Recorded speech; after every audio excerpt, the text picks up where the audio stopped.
Hey, what is going on? It is Eric Bach, your host. Today, we're going to break down 7 life-changing strategies that have helped me keep visible abs as a 34-year-old father and a business owner. And some of these are going to be simple and straightforward, but others may be a little bit different from what you've typically heard. The reason I want to cover this is as we get older, life gets busier, we have more demands on our schedule, less time for ourselves, in conjunction with our human physiology just naturally is not optimized to the point that it was when we're 25, 28, 30 years old. But it doesn't mean that you cannot make a dramatic change in the way that you look, feel, and perform. And what I find is so many people get bogged down by all the other demands in their life that they have an all or nothing mindset. And by that, I mean, when they can go all in towards their health and fitness, they go all in. But when life gets busy, they're all out. And when you have this type of mentality, what ends up winning out is the all out mentality. And so what we need to be able to do is absolutely crucial to be able to set up a long-term sustainable approach to being able to stay consistent with your health. Because if you're not staying consistent with these basic principles, it doesn't matter how hard you work for a 3-month span, you're going to backslide into old habits. And that's the reason that nearly 90% of people who lose body fat, and typically these stats are about 10% of your body weight, so 20 pounds for a 200-pound person, gain that weight back within 18 months, 90%. And that's because people very rarely build the long-term sustainable habits that they need to create a permanent transformation.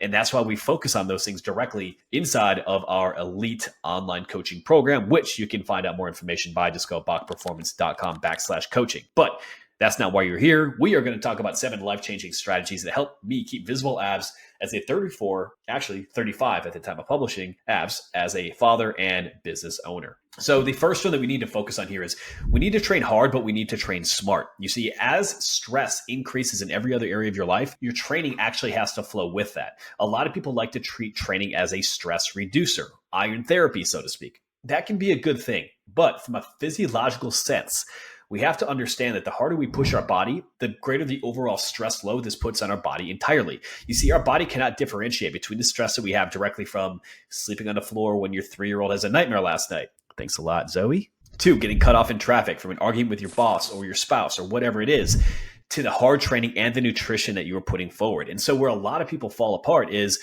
they try to push their training in the same exact way that they would when they're 18, 20, 25, whatever it is, when they're 30, 35, 40, when stress from everything else in life has gotten that much higher. So we have to adapt that approach. It doesn't mean that we shouldn't train hard, but we have to be smart about it. So what do I mean by training smart? Here are a few key things that I found work best for me and the vast majority of our clients inside of Bach Performance.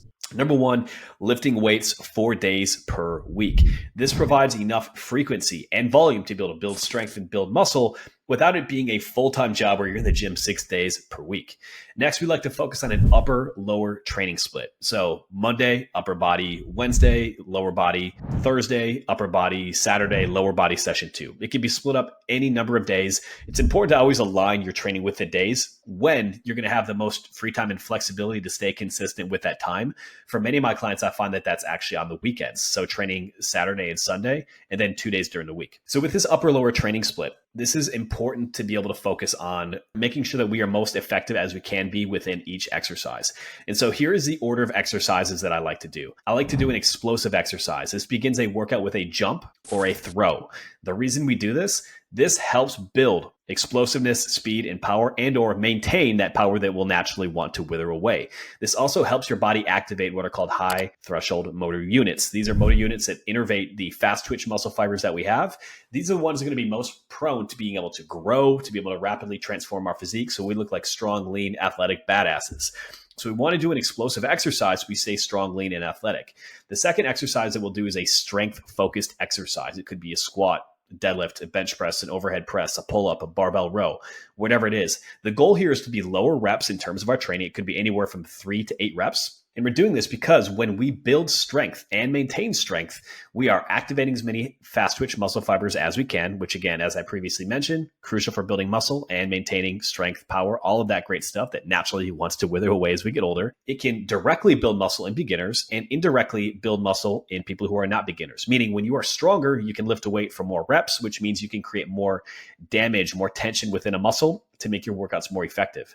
I find a lot of people are doing advanced programs when they're not quite strong enough to benefit from. So always having a key strength exercise or two within a session can really help improve that foundation, and that foundation is strength. The third exercise could be something like a unilateral exercise.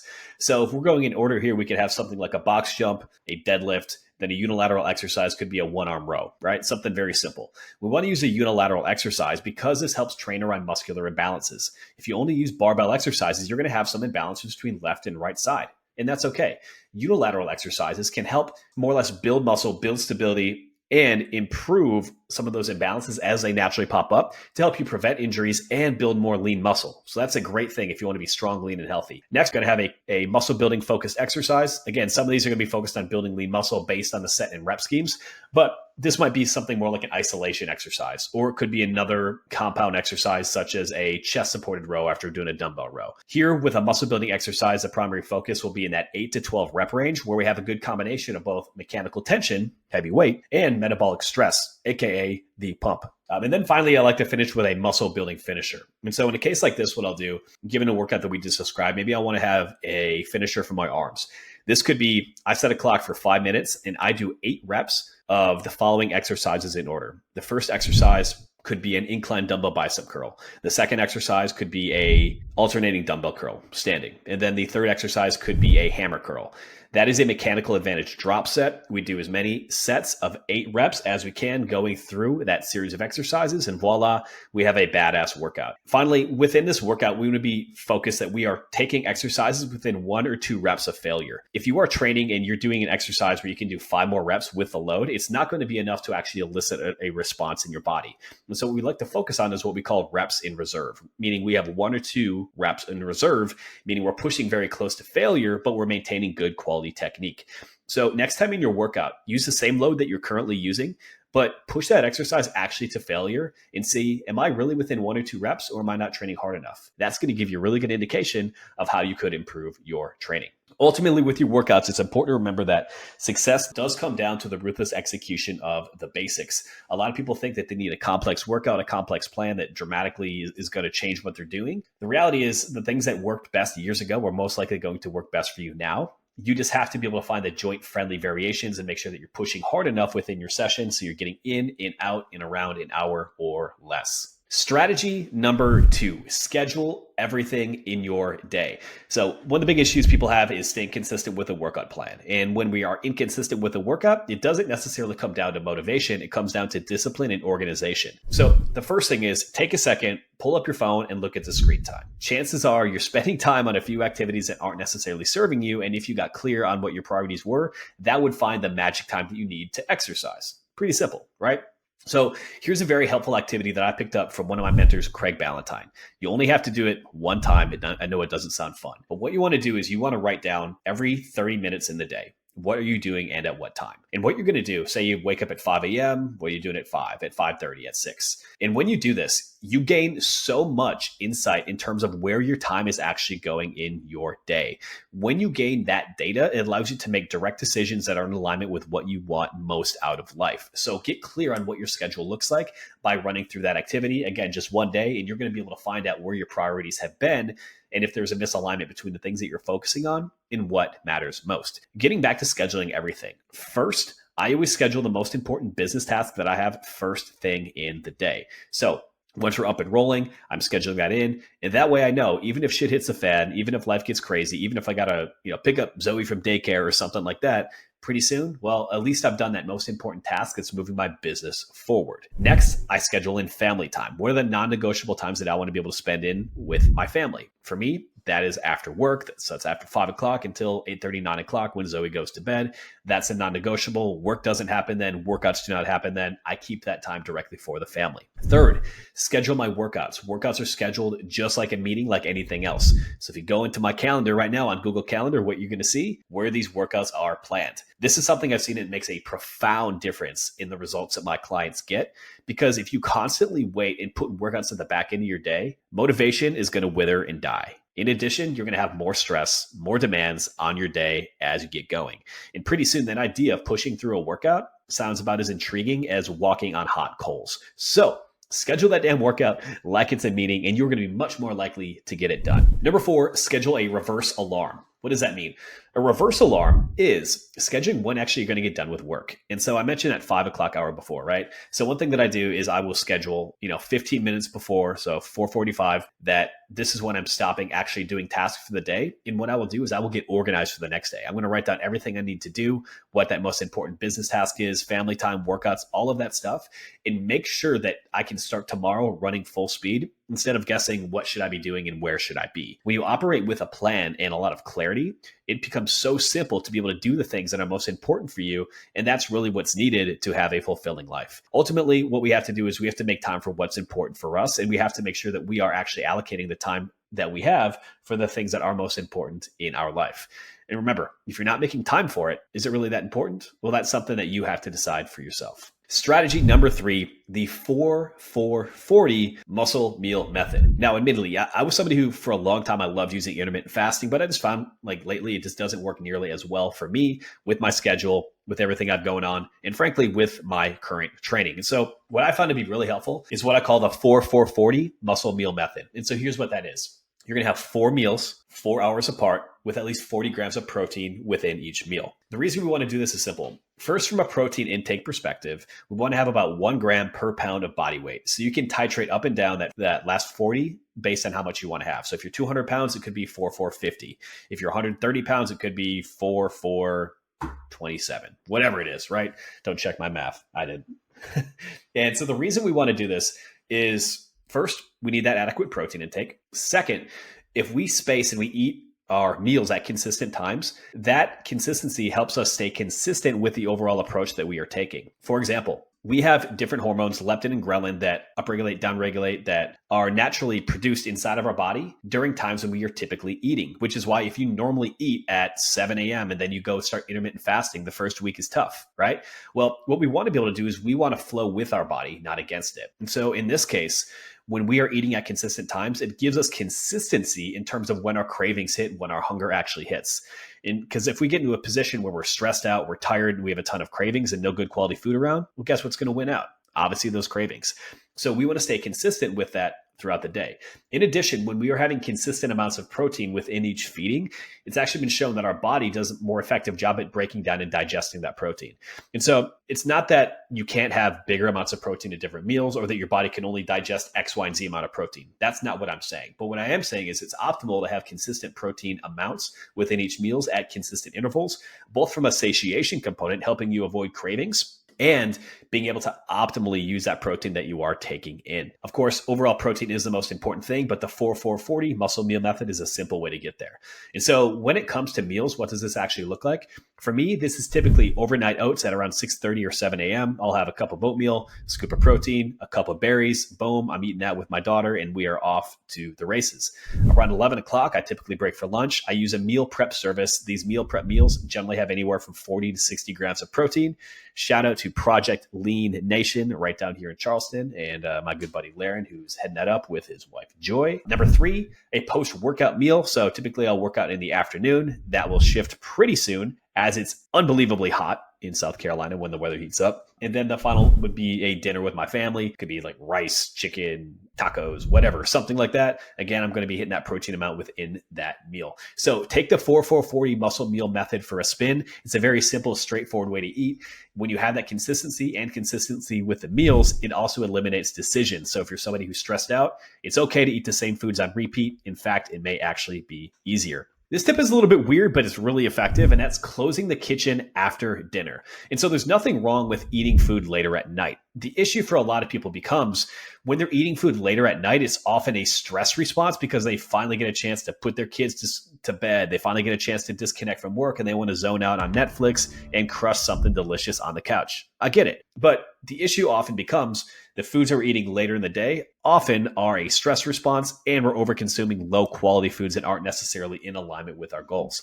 And so if you find yourself nailing your diet consistently throughout the day, and then the evening comes, pretty soon you're elbow deep in a vat of Doritos, or crushing your kids' Easter candy or whatever holiday candy is still around, it comes to being very important to actually set your environment for success. We very rarely rise to our levels of motivation. Instead, we fall to the level of our environment.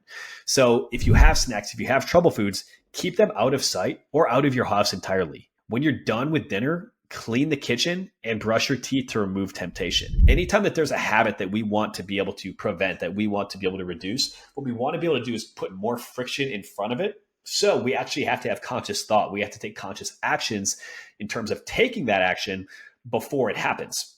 For example, if you want to drink less, it's a little bit harder to drink alcohol if you don't have alcohol in the house, right? If you can remove that temptation, it triggers that thought process to actually have a conscious thought instead of just relying on an automatic habit that has been building up. So that's something I want you to consider.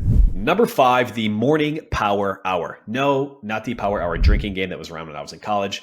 It is getting up an hour before the rest of your family. When you do this, you can spend this time focused directly on yourself. And what you do specifically, well, it's going to depend on what means most to you. But one example here would be getting up an hour before your family and being able to go on a 30-minute walk with a podcast or an audiobook. It could be getting up and it could be reading a book. It could be waking up and working on that side hustle, on that business, or even getting that workout done. The reality is, for most people, if they get up a little bit earlier, that actually have that time directly for themselves before the demands of everybody else come up. And if we do not make that time for ourselves to do the things that are going to be in alignment with what we want to be able to do most in our lives, then we gradually slide further and further away from that person that we want to be. And it gets harder and harder, of course, as you get older, as you have more responsibilities. So getting up earlier and carving that time out for yourself is absolutely crucial, whether you want to focus on personal development, building your body, whatever it is. Carving that time out, though, is really what preserves your ability to push yourself and become that best version of yourself, which by extension is going to help you show up as a best version for everybody else and for everything else that you also deem to be important. Strategy number 6, I call this the daily checklist. And if you do these 5 simple things, they can have a profound difference in terms of how you look, how you feel, and how you perform. Number 1, getting 100 ounces of water per day. Yep, got to mix in with the coffee. We need to be optimally hydrated. Most of the time when people are hungry, the reality is they're actually dehydrated and fairly thirsty. In addition, getting that water is going to help, piggybacking on that same concept right there. Our stomach does not get full based on calories. It gets full based on volume. And so for many people, drinking more water is actually going to trigger the stretch receptors inside of your stomach to trigger those fullness signals. And by extension, you are going to be more dialed in with your overall approach to nutrition. So aim for about 100 ounces of water per day. It could be a little bit more, a little bit less based on your body size. That's going to help a ton with hunger, in addition to hydrating all of your cells and helping you feel and perform your best down to the cellular level. One thing I will say, once or twice per day when I'm having a glass of water or a shaker bottle full of water, whatever it is, I will add an electrolyte supplement. I like noon tablets. I'll do half in the morning, half in the evening. That's going to make sure that we're staying adequately hydrated and frankly, able to absorb and use that water as effectively as we possibly can. Number 2, try to keep the coffees to 3 as a max. And I don't mean 3 16-ounce Starbucks, because that's the reality is 2.5 coffees right there. So about 3 6-ounce coffees. We want to keep caffeine intake, give or take 300 milligrams, a little bit lower is going to be best. The reason is there's nothing inherently wrong with coffee, nothing inherently wrong with caffeine. The issue becomes when we start to use it as a crutch. We start to use it as a crutch, we're not going to sleep nearly as well. When we're not sleeping as well, it's going to negatively impact everything from testosterone, growth hormone levels, and insulin sensitivity to our mood, to our ability to stay disciplined, and to be able to control cravings. And for some people, having coffee too much and too late in the day can actually drive up anxiety. And then they get to the end of the day, after a long day at work, after a workout where, when it becomes time to actually settle down with their family, anxiety is sky high and they can't show up as a person that they want to be. I don't want that for you. So I would look at curtailing the coffee intake if it is getting too high. Step number 3, get 10,000 steps per day. This needs to be a non-negotiable. Frankly, people just need to move more. It doesn't necessarily mean you have to have longer workouts, spending 2 hours in a gym or anything like that. No, if you can just increase your daily activity levels, going for more walks, going for working meetings where you're on the phone, all this stuff is going to add up and really help both support your overall health, but also optimal fat loss. Point number 4, 2 90-minute deep work blocks. I'm self-employed, so it's a little bit different than some of the individuals listening here, but if you can block off 90 minutes where you have distraction-free time, where you can focus on the most important tasks for you, for your business, for your life, that is going to have a huge difference in terms of your ability to look, feel, and perform your best. If you read books like The Power of Full Engagement, that's the first one that comes to mind. As you get more skilled in whatever you do, right? We need longer chunks of time to go deep and really focus on what we're doing with a distraction-free environment. I use pop-up blockers. I use noise canceling headphones. I go to places where I won't be distracted so I can go deeper on the work that I do. So it helps me be more effective, getting more done in less time, which creates more time to be able to work out, spend time with my family, do all of these other things that mean a lot. And then the next one is going to be phone off or away by around 7:30 at night. This is one that I do as best as I can. I'm not always perfect. I do have a phone lockbox, but look, at the reality is many of us get distracted by our phones. We don't spend the time that we want to be able to focus with the people that we love. We get pulled away by too many different distractions. And pretty soon we look back, another 6 months has passed by and we're like, wow, I'm spending way too much time on my phone and not living some of the experiences that I really want out of my life, right? So this daily checklist has made a profound difference for me. Take the ones that seem like they would resonate best with you and then make them non-negotiables. One way to really stick with this as well is to get an old-fashioned calendar. And when you stick with these, you just create an X on each individual day. And pretty soon, if you look at the calendar, each individual X, it creates a chain link. And pretty soon, it just becomes about not breaking the chain. And if you stay consistent with the habits that are going to lead to the best outcome for you in your life, then you're going to be setting yourself up for success. Finally, number 7 is automate, delegate, or eliminate. This ADE strategy was taught to me by a number of my business mentors, and it can make a huge difference, both in the productivity that you have with your business, but also you can apply it to your personal life. So look at everything that you do in a day. If you can automate that task, do it. If you can eliminate that task, eliminate it. If you can delegate it, do it. Let me give you an example. For me, I can automate meal delivery. So instead of trying to make all my meals, spending an extra hour in the kitchen, making food, preparing food, measuring food, doing all of these things, I spend about $100 a week on a meal prep service. Is that $100 a week? Yeah. That's awesome. Like, that's not that expensive when you think about it, especially when it means I'm saving 45 minutes per day. 45 minutes times 5, I'm getting back 3.5, 4 hours per week. And 3.5, 4 hours per week, it's worth a lot more than $100 to me, right? In addition, it's opening up more time to focus on other things. It could be generating income for the business. It could be training. It could be going having ice cream with my daughter. So when you look at the tasks and the things that you're focusing on, what can you automate? When it comes to your health, what can you automate? Can you automate your programming? Can you automate your groceries getting delivered with something like Instacart? Absolutely crucial. When it comes to elimination, what things are you doing that might not be serving you? Is it eliminating some screen time on your phone? Is it you're spending 2 hours in the gym when you're going in and then you're wondering why you don't have enough time for anything else? Well, chances are you can get a better workout done in less than an hour. And finally, what can you delegate?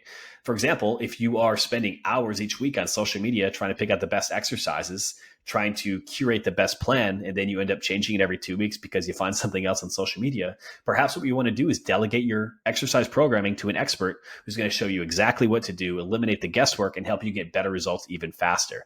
The point of the strategy of automate, delegate, eliminate is focus on the things that you do best, personally, professionally, physically. And when you apply this strategy, your time and your mental energy are going to be much more effective, allowing you to step into your zone of excellence and become the best version of yourself. So the reality is, as life gets more complex, our overall approach to things like health and fitness often needs to be simplified. And these 7 steps have done a ton in terms of simplifying my life, allowing me to look, feel, and perform at my best, even while getting, not old, but older, and having more responsibilities on my plate. They help me stay in shape. They help me stay sharp and focused at work and at home. And it's also a peek inside of really what we teach inside of our Look Great Naked protocol with all of our clients. And the reality is that fitness is a force multiplier. When you get dialed in with your health, it can improve everything else in your life because you're improving yourself down to the cellular level and building the habits, rituals, and structure and routines that will help you be a more productive human being across the board. So if that's something you're interested in, all you got to do, go to bachperformance.com/coaching,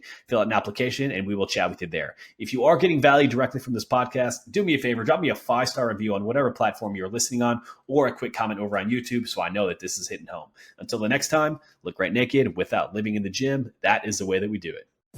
Hey, it's Eric here again. Now, there are 3 ways that I can help you look great naked. Number 1, if you want to grab a free copy of the Look Great Naked protocol to help you lose body fat without counting calories, then go to bachperformance.com/free training. Number 2, if you're a busy guy looking to build muscle, then I recommend checking out our Minimalist Muscle Blitz, which has helped over 1,000 men build muscle without living in the gym. Just go to minimalistmuscleblitz.com. The link will also be available in the show notes. Or number 3, and last, if you want to work with me directly and get the best results possible, apply at bachperformance.com/coaching to look great naked without living in the gym. Until next time, my friend.